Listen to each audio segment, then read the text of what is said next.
So speaking of common sense, I just have to deal with this thing, Jordan Peterson. Jordan Peterson is now under full assault. You all know Jordan Peterson, the Canadian professor who stood up against this demand that he call women men and men women and all this stuff. And he's since become this huge deal. And he's written this book, The Rules for, Rules for Living. What is it? 12 Rules for Life. Yeah, 12 Rules for Life. It's a huge bestseller.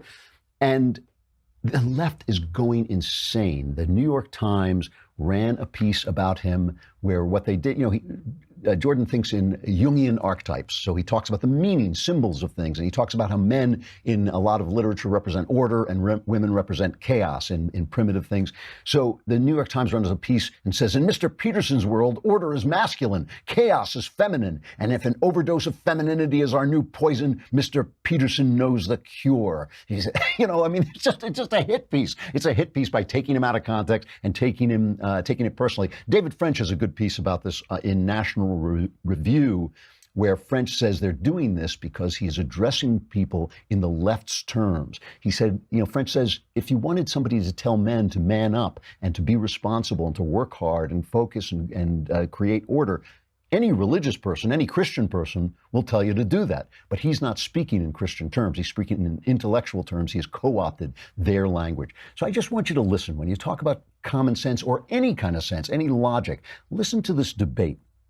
Jordan Peterson and the actor Stephen Fry, very, very intelligent man, Stephen Fry, debated Michael Dyson. He's a professor at GW, I believe, in Washington, and that columnist, Michelle Goldberg, who wrote that hilariously stupid piece in the New York Times today. So they're in Toronto, and they're debating political correctness, and they start accusing Peterson of white privilege. So listen to the way Peterson talks and the fact that Michael Dyson won't let him talk, which is interesting as well. But listen to what he says. He makes a reasoned argument about white privilege.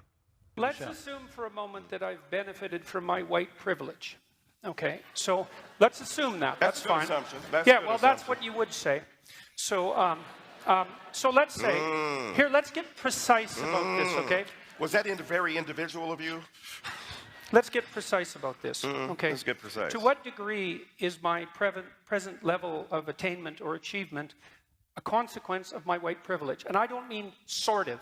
I mean, do you mean 5%? Do you mean 15%? Do you mean 25%? Do you mean 75%? And what do you propose I do about it? How about a tax? How about a tax that's like specialized for me so that I can account for my damn privilege, so that I can stop hearing about it? So I can stop hearing. All right, completely reasoned argument. What do you expect to do about it? If there is white privilege, so what? I mean, my grandfather came over here. There was a lot of Christian privilege. Irish came over here. There was a lot of Protestant privilege. So what? What are you going to do about it? Listen to the way Dyson responds to this. First of all, he wouldn't let him talk. He's making those kind of deep growling noises. Now, here's his reasoned response.